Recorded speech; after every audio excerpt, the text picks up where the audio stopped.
ఆఖరికి BRS government ఉన్నప్పుడేమో యాదగిరిగుట్ట పేరు యాదాద్రి ఎట్లా మారుస్తారు అని చిలక పలుకులు పలికినటువంటి రేవంత్ రెడ్డి గారు ఇవాళ మరి ఆ యాదాద్రిలో ఒక ప్రముఖ నటుడికి సంబంధించినటువంటి శ్రీమతి గారికి మెంబర్ ఇచ్చిండ్రు. అంటే మన గుళ్ళల్లో కూడా మన కోసమే ప్రత్యేకంగా కట్టుకున్న గుడి, మన తెలంగాణ రాష్ట్రం ఏర్పడ్డాక పైసా పైసా తెలంగాణ ప్రభుత్వం ఇస్తే కట్టినటువంటి గుడి యాదాద్రి. ఆ గుడిలో ఇవాళ ఆంధ్ర ప్రాంతం వాళ్ళు ఎట్లా మెంబర్స్ ఉంటారు? మనోళ్ళు తిరుపతిలో ఉంటారు మెంబర్స్. ఎందుకోసం ఉంటారు? తిరుపతి హుండీలో వేసిన ప్రతి పైసాలో తెలంగాణ వాళ్ళ భాగస్వామ్యం ఉంటుంది. ఎన్నో వందల సంవత్సరాల నుంచి అది నడుస్తుంది కాబట్టి అక్కడ కర్ణాటక వాళ్ళకి ఇస్తారు, తెలంగాణలోకి ఇస్తారు, తమిళనాడు వాళ్ళకి ఇస్తారు, అందరికి ఇస్తారు మెంబర్లు. మీరు యాదాద్రిలో మొత్తం తెలంగాణ పైసలతో కట్టిన దాంట్లో వేరే ప్రాంతం వాళ్ళకి ఎట్లా ఇస్తారు? అడిగేటోళ్ళు ఎవరు లేరని అనుకుంటారా మిమ్మల్ని? మొన్న బయోకాన్ కంపెనీల 200 మంది పిల్లల్ని తెలుగు మాట్లాడితే తీసేయండి అంటే 200 మంది పిల్లల్ని తీసేసారు. ఏం మాట్లాడదు మీ ప్రభుత్వం. ప్రతి హాస్పిటల్లో ఇవాళ కేరళ ప్రాంతం నర్సులకు ఎక్కువ పైసలు ఇస్తారు, తెలంగాణ ప్రాంతం నర్సులు అంటే తక్కువ పైసలు ఇస్తారు. మాట్లాడదు మీ ప్రభుత్వం. ఈ అలెను రెజొనెన్స్ ఇటువంటి కాలేజ్లో వచ్చి బాత్రూమ్లు కడిగేటోళ్ళని కూడా తెలంగాణ వాళ్ళని పెట్టుకుంటలేరండి. ఎక్కడున్నాం మనము? ఏం జరుగుతుంది? ఏం చేస్తున్నారు ఈ ముఖ్యమంత్రి గారు? ఇక నారాయణ చైతన్య కాలేజ్ ఉన్నది, 2 ఆంధ్ర ప్రాంత కాలేజీలే. నిన్నటి మొన్న తీసేసారు నారాయణ కాలేజీలో 200 మందిని. సంవత్సరం మధ్యలో తీసేస్తే ఆ టీచర్లకు ఉద్యోగాలు ఎక్కడ వస్తాయి? తీసేసేది ఉంటే ఇయర్ ముంగట తీసేయాలి. మిడిల్ ఆఫ్ ద ఇయర్ తీస్తే వాళ్ళ పరిస్థితి ఏంటిది? మరి ఇన్ని అన్యాయాలు చేస్తుంటే ఎందుకు మాట్లాడదు మీ ప్రభుత్వం? తెలంగాణ ప్రజలు నేను రిక్వెస్ట్ చేస్తూ ఉన్నా. ఇలా ప్రభుత్వం ఏమో కంప్లీట్గా ఆంధ్ర వాళ్ళ చేతుల్లో ఆంధ్ర ఏజెంట్గా ఉన్నటువంటి ముఖ్యమంత్రితోని నడుస్తున్నది. మరి ప్రశ్నించాల్సినటువంటి బీఆర్ఎస్ పార్టీ ఎప్పుడన్నా మాట్లాడిందా అండి ఈ అంశాల మీద? ఆ ఒరిస్సా అమ్మాయి చనిపోతే ఒక్క మాట కూడా ఇంతవరకు బీఆర్ఎస్ నుంచి ఏ ఒక్కరు కూడా మాట్లాడలే. ఎందుకోసం? ఏం లాలూచి ఉంది?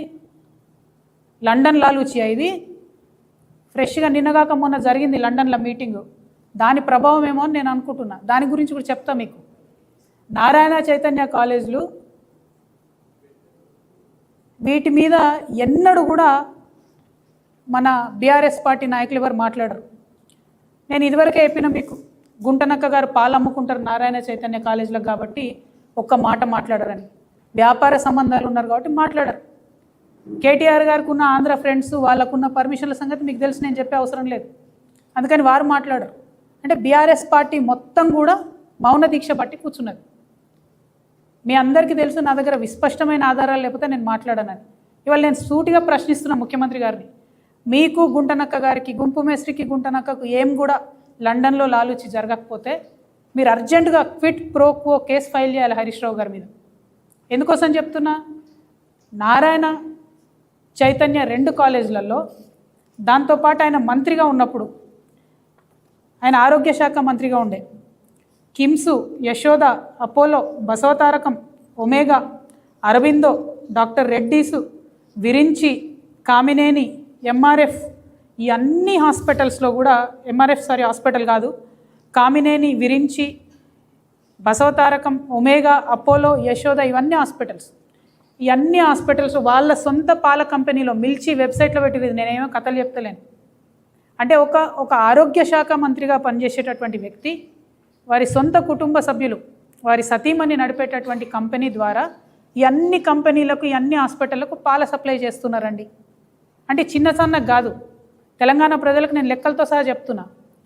ఈ హాస్పిటల్స్కు కోట్ల రూపాయల పాలను సప్లై చేశారు. నారాయణ చైతన్య ఆంధ్ర సంస్థలకు, నారాయణ కాలేజీకి రోజుకు 2000 లీటర్ల పాలు, నెలకు 5 కోట్ల రూపాయల పాలు, చైతన్యకు 5 కోట్ల రూపాయల పాలు వెరసి 2018లో హరీష్ రావు గారి కంపెనీకి 8 సంవత్సరాలు నికరంగా లెక్క తీసుకున్నా కూడా ఇప్పటి వరకు 960 కోట్ల రూపాయల పాలను కేవలం నారాయణ చైతన్యకు మాత్రమే హరీష్ రావు గారు సప్లై చేశారు. 960 crores 8 yearsలో. అంటే ఒక మంత్రిగా ఉన్నటువంటి వ్యక్తి తన ఇన్ఫ్లుయెన్స్ని వాడి, ఇది క్విట్ ప్రోకో కాదా అండి? ఇది ఓన్లీ నేను నారాయణ చైతన్య లెక్క చెప్తాను. ఇప్పుడు నేను చదివిన హాస్పిటల్స్, కిమ్స్, యశోద, అపోలో ఇవన్నీ చెప్తలేను. అంటే ఎన్ని 100 కోట్ల పాలు ఇక్కడ సప్లై చేసారు.